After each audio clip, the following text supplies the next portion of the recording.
going to tell you about this new book, The Great Memory Show of 1943 by Lars Lampheter. But first I'm going to talk about what really matters most to booksellers, why they should order it in. Well, there are 10 sound reasons. Well, the book is controversial and it's risque, and both of these qualities invoke emotions that motivate book buying behaviour in a very sizable segment of the book buying population. That's the first reason. As a result, it's already attracted global publicity. You've only got to look on Google to see that it's being advertised by major booksellers all over the world. For example, USA, France, Italy, Indonesia, Australia, you name it. This global publicity, well exceeding that which other new publications attract, is the second reason for ordering it in. In this country too, the biggest booksellers are already offering it for sale, for example Waterstones and Foyles of Charing Cross Road. That's the third sound reason. As a result, Men's radio station has invited the author to talk about this book and given him a full 1 hour slot on the 29th of September. This radio interview is being publicised everywhere, and to maximise exposure, booksellers are invited to ask for window posters to advertise it. For the same reason, these posters are being posted all over the place, on transport sites such as bus shelters, in libraries, community halls and so on. This is the fourth sound reason for ordering this book in. For booksellers in South Wales, it has even more relevance, for it concerns the history of the town of Usk, right in the heart of the Golden Triangle. And while a newspaper has reported that one sector of the community has voiced concern about what might come out in the story, one reviewer has pointed out that this could do for the town of Usk what Gavin and Stacey did for Barry. This is the fifth sound reason. And then there's the official launch in early October, scheduled to be at the National Liberal Club in Whitehall, to which journalists and reviewers of all the major newspapers and relevant magazines will be invited. Booksellers and librarians too. That's the sixth reason. The story has already attracted the attention of the film and drama industry. Members of Equity are already putting plans together for a film and stage version. That's the seventh sound reason. The eighth reason is that the writer will be doing author talks around the country and has already been invited to do after-dinner speaking on the book at Rotary clubs the length and breadth of the British Isles. The ninth reason is that the author is willing to do bookshop signing sessions, and whenever he does these, they always result in considerable volumes of sales. The publisher will provide promotional material to help bring these signing sessions to the attention of the passing public, and whenever the author does author talks, he will mention where the audience can buy the books locally. In fact, we'll go so far as to guarantee that each signing session will result in sales. So a bookshop simply can't fail to benefit from ordering this book in. That's the 10th sound reason. The origin of the idea was that I was asked to write a play for a theatre company called Diabolical Drama, who put on bawdy plays in the town of Usk. Usk has an interesting history going right back to Roman times. During the war, its history is particularly interesting because it's there that the bouncing bomb of the Dam Busters was produced at ROF Glasgow. There was also a secret army being prepared there. It was called Jonah Patrol 209. This force was made up of particularly courageous and able men and women who would have to give the impression to others that they were conscientious objectors and put up with being shunned and vilified. Their true purpose, however, was far from that, for they were being trained to make a last stand fighting to the death in the event of a German invasion. Their lifespan was predicted to be only 6 weeks if such event did occur. And so heavy was the responsibility accepted by these people that they were not permitted to reveal even to their family the true purpose of their mission until 50 years after the war had ended. Recruitment to this special force required people with particular abilities, one of which was a good memory, because they would not be able to write anything down either in training or in the event of an invasion. There was also a real breakout from the prisoner of war camp at Bridgend. There was also a real great memory show, but it didn't happen until more than 50 years after 1943, and it had nothing to do with the secret army or any military purpose whatsoever. In fact, the real great memory show was a rather crafty data collection method in the disguise of an entertaining stage show. You see, Dr. Peter Marshall was part of a team at Royal Holloway, University of London, that was researching the structure of human memory.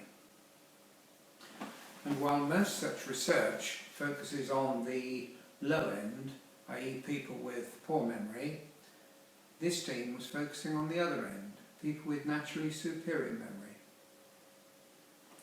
The trouble was, these people were like needles in a haystack. After sampling from groups such as law graduates, history scholars, waiters, taxi drivers, Mensa members and quiz contestants, and finding they were running out of groups where such people could be expected to be found, Dr. Peter Marshall, who had worked with memory champions such as Tom Morton, Creighton Carvello and David Thomas, and who knew that what really motivated these people was publicity, decided to set up a stage show, arrange TV, radio and press coverage, and then invite all memory performers to come and show off their talents. Rather than us looking for them, let them look for us, he thought. And the show ran for 2 years, and it got such publicity that it featured on the Today programme and even News at 10. Well, I thought it would be a hoot to put these two events, separated in time by more than 50 years, together and make a plot called The Great Memory Show of 1943. To make it more interesting still, I used the actual personalities of people that were involved in one way or another in the real Great Memory Show. Likewise, names similar to those characters who were involved in the real secret army all those years ago were used. For example, Captain Nutbull in the story is very similar to his counterpart character in the real secret army, Captain Butler, and Sally Fugmud in the fictional story is a similar name to Sally Mugford in the real story of the secret army. Some of the upper crust characters were given highly comic names like Major Bumsaw and Lady Fanny Fartois. Memory performer and Blackpool taxi driver Tom Morton was made the hero of the story, although he's still not aware of the fact. The breakout from the prisoner of war camp provided the plot, and the memory show the theme. Not everyone's going to be happy about the irreverent treatment of this historic event, because the story is laced with the dodgy dealings and erotic capers of the narrator. But it was wartime after all, and black marketeering and loose morality did occur because the people didn't know that there was even going to be a tomorrow. Besides, the purpose of the story is to make people laugh. And one reviewer pointed out this could do for the town of Usk what Gavin and Stacey did for Barry. The narrative is all written in East London vernacular because that's where the narrator originated from. The Home Guard and the Women's Home Defence both received patchy and unreliable information on a government plan to set up a new home security force, and compete against each other, sharpening up and attempting to prove their suitability for the role. Inmates of the POW camp at Bridgend are used to help construct underground shelters for this new force, and they use the opportunities it provides them to engineer a breakout and get back to Germany with this and other crucial information, including the development of Barnes-Wallis's bouncing bomb.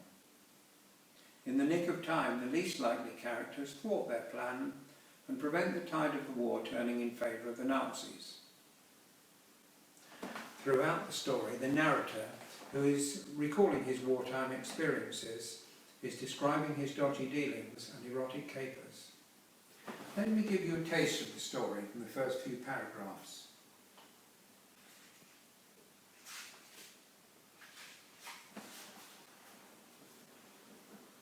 I was on my way from Manchester to Cardiff, following the matches of my favourite football team. I had plenty of time to spare, so I decided to sojourn off the A449 and into Usk. Bryn Bugger, as the Welsh call it, though they don't pronounce it or even spell it like that. This, you see, was the place where I sat out the Second World War. I hadn't set foot there since 1946. Not much had changed. The country lanes around were much as they were then. I let me mind roam, and I was back there then, lost among my wartime memories, among nice, gentle, small country town people. Suddenly, I was brought swiftly back to the present.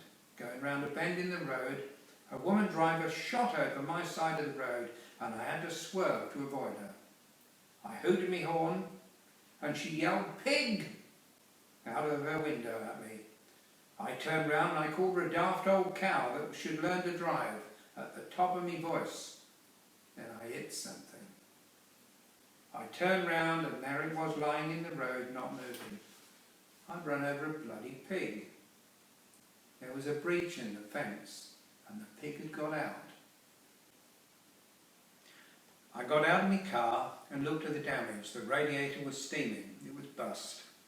I called the AA and in half an hour they came out and loaded my car onto the rescue truck. The man phoned his mate in a local garage and he confirmed he could replace the radiator for me that afternoon and I could be back on my way by evening. Well, we dropped the car at the garage and I wandered down Old Market Street to have a pint at one of my old haunts, the King's Head. It was lunchtime and there were quite a few in the pub. As I ordered a pint, I seemed to have attracted the attention of a group of young local lads. Nothing changes. Strangers attract attention in small towns. "Haven't seen you here before," one of them said. "You're just visiting, are you?" "You could say that," I said. "Why do you ask?" "Oh, Usk is a small town," he said. "Everyone knows everyone and everyone's business," he said. "Son," I said, "I could tell you a few things about this town. I was here in wartime and I could tell you stories that'd make your hair curl. Sex, violence, intrigue, incompetence, stupidity, espionage, you name it. Usk had it all. It had filled the Sunday papers for a year. They all suddenly closed in around me. Go on," he said. "We're all ears." Well, all that's left for me to say is that I hope you'll enjoy finding out what they heard.